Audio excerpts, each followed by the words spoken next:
Good day everybody. Counseling na enna? Counseling யாருக்கெல்லாம் உதவும்? Counseling எந்த தருணத்துல அப்ரோச் பண்ணணும்?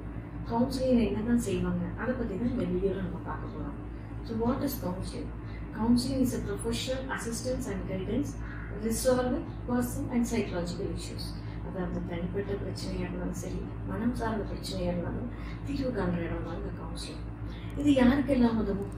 கவுன்சிலிங் வந்து depression, bipolar disorder, anxiety disorder இந்த மாதிரி இருக்கிறவங்களுக்கெல்லாம் ஒரு சைக்காட்ரிஸ்ட் மூலமாக ஃபஸ்ட்டு ட்ரீட்மெண்ட் கொடுத்து மெடிசன் சாப்பிட்ட பிறகு தான் இந்த கவுன்சிலிங் ஸ்டார்ட் பண்ணுவாங்க.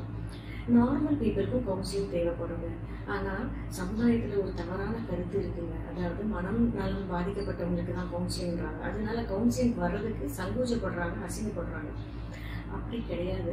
கவுன்சிலிங் வந்து ஒரு நீண்ட நாள் பிரச்சனை வந்து நீண்ட நாள் விஷயம் வந்து ஒரு பிரச்சனையாக மாறுறதுக்கு முன்னாடி நம்ம கவுன்சிலிங் வரணும். ஃபார் எக்ஸாம்பிள் இதாக இருக்கலாம், ஒரு ஆங்கிள் இஷ்யூஸாக இருக்கலாம், கில்ட் இஷ்யூஸாக இருக்கலாம், ஃபோபியா இருக்கலாம், ரிலேஷன்ஷிப் இஷ்யூஸாக இருக்கலாம், ஸ்ட்ரெஸ் இருக்கும். இந்த மாதிரி பல்தரப்பட்ட விஷயங்களுக்கு நம்ம கவுன்சிலிங் அணுகுனா ரொம்ப நல்லது. இது எந்த தருணத்தில் அப்ரோச் பண்ணணுன்றது முக்கியம். அதாவது இப்போ ஒரு ஸ்டூடெண்ட் வந்து நல்ல மார்க் வாங்கிட்டு இருப்பாரு, ஆனால் திடீர்னு மார்க் குறைஞ்சிரும். ஆனால் வீட்டில் என்ன யோசிப்பாங்க, அவங்க டியூஷனில் கொண்டு போய் சேர்க்கணும் அப்படி இப்படின்னு ரொம்ப பிரச்சனையாக இருப்பாங்க. ஆனால் கவுன்சிலிங் வந்து பார்த்தா தான் தெரியும், அது வந்து வீட்டு பிரச்சனையாகவே இருக்கலாம், இல்லை ஸ்கூல் காலேஜில் புல்லிங் பிரச்சனை இருக்கலாம், இல்லாட்டா வந்து பியர் ப்ரெஷர் பிரச்சனையாக இருக்கலாம். ஸோ அதனால கவுன்சிலிங் கண்டிப்பாக வரணும். அடுத்தது வந்து லவ்டு ஒன்ஸ் லாஸும் பிரேக்கப் செப்பரேஷன் வந்து தாங்க முடியாமல் இந்த நார்மல் ரொட்டீன் லைஃபுக்கே வர முடியாத சூழ்நிலையில் இருக்கும்போது கண்டிப்பாக கவுன்சிலிங் தேவைப்படுங்க. அடுத்தது வந்து விஷயத்தை தள்ளி போட்டுகிட்டே இருப்பாங்க, அது பேர் ப்ரொக்ராஸ்டினேஷன் சொல்லுவாங்க. அவங்களுக்கு வந்து கடைசி நிமிஷத்தில் தான் வேலையை செஞ்சு முடிப்பாங்க. ஒரு ஸ்ட்ரெஸ்ஃபுல்லாக ஒரு திறன்பட செய்ய முடியாத சூழ்நிலையை உண்டாக்கிடுவாங்க அவங்களே.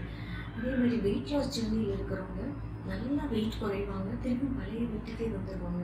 நம்ம நினைப்போம் இதெல்லாம் ஒரு சின்ன விஷயம், இது இல்லாமல் கவுன்சிலிங் போகணும், எல்லாமே இது எமோஷனல் சம்மந்தமான விஷயங்கள்லாம் இருக்கிறதுனால கண்டிப்பாக கவுன்சிலிங் போகணும். கவுன்சிலிங் வந்து பிரச்சனை இருந்தால் தான் போகணும்னு கிடையாது.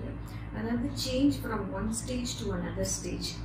ஸ்கூல்லேருந்து காலேஜ் போகணும், இல்லை காலேஜ்லேருந்து ஃபஸ்ட்டு ஜாபுக்கு போவோம், ஒரு ஜாப்லேருந்து இன்னொரு ஜாபுக்கு போகிறோம், இப்போ ஒரு புது மேரீட் லைஃப்பை ஸ்டார்ட் பண்ணுறோம். இந்த மாதிரி நேரங்களில் கூடயும் நீங்கள் கவுன்சிலிங் கைடன்ஸ் கண்டிப்பாக தேவைப்படுங்க. கவுன்சிலிங்கில் என்னென்ன பண்ணுவாங்கன்னு யோசிப்பீங்க. நார்மல் பீப்புளெலாம் கவுன்சிலிங் பண்ண முடியாதுங்க. நீங்கள் யோசிப்பீங்க பண்ணலாம்னா, ஆனால் முடியாது. இதுக்குன்னே திறன்பட படித்து பட்டம் வாங்கி ஸ்கில்ஃபுல்லான ப்ரொஃபஷனல்ஸ்லாம் இந்த கவுன்சிலர்ஸும் சைக்காலஜிஸ்ட்டும் அவங்களுக்குன்னு ஒரு தனித்துவம் இருக்குங்க. கான்ஃபிடென்ஷியாலிட்டி மெயின்டைன் பண்ணுவாங்க, உங்கள் விஷயம் வெளியில் பரவாது. நான் ஜட்ஜ்மெண்டலாக இருப்பாங்க, உங்களை ஜட்ஜே பண்ண மாட்டாங்க. உங்களோட தாட்ஸுக்கு, ஃபீலிங்ஸ்க்கு, எமோஷன்ஸ்க்கு இம்பார்ட்டன்ஸ் கொடுப்பாங்க. நீங்கள் எந்த விஷயத்துக்கோசரம் வந்தீங்களோ அந்த விஷயம் முடிகிற வரையும் கூடவே இருப்பாங்க அந்த கவுன்சிலிங் சொல்லுவாங்க. இப்படிப்பட்டவங்க கவுன்சிலர்ஸ். இது மருந்து மாத்திரை கொடுத்து குணப்படுத்துகிற விஷயம் அல்ல. It is a way of communication. ஒரு நிறைய கேள்விகள் கேட்பாங்க. அந்த கேள்விகள் மூலம் நிறைய புரிதல் வரும்போது தெரப்பிஸ் கொடுப்பாங்க, ஒரு இன்சைட் கிடைக்கும். ஹோம்ஒர்க்கு, ஒர்க் ஷீட்ஸ் இந்த மாதிரி நிறைய விஷயங்கள் கொடுப்பாங்க. கவுன்சிலிங்னால நிறைய பெனிஃபிட்ஸ் இருக்குங்க. ஃபஸ்ட்டு வந்து உங்களுக்கே தெரியாத உங்களை பற்றி நிறைய விஷயங்கள் புரிய வாங்க. That is called self exploration. உங்களுக்கு இந்த கவுன்சிலிங் ஜர்னியில் எப்பயுமே சப்போர்ட்டு, ஒரு வேலிடேஷன் கிடைக்கும், ஒரு செல்ஃப் ஐடென்டிட்டி கிடைக்கும். அதே மாதிரி ஒரு சேஞ்ச், ஒரு பாசிட்டிவ் சேஞ்ச் உங்களுக்குள்ளே மாற்றங்கள் தெரியும். முதல் இருந்ததுக்கு இப்போ இருக்க மாற்றங்கள், ஒரு பாசிட்டிவ் ஆட்டிடியூட், பாசிட்டிவ் பிஹேவியர்ஸ் கிடைக்கும். இன்னொரு முக்கியமான விஷயம் வந்து எந்த விஷயத்துக்கோசரம் வந்தீங்களோ அந்த விஷயத்தை நீங்களே சால்வ் பண்ணுற அளவுக்கு உங்களுக்கு வழிவகுத்து கொடுப்பாங்க கவுன்சிலர்ஸ். இது ரொம்ப முக்கியமான விஷயம்.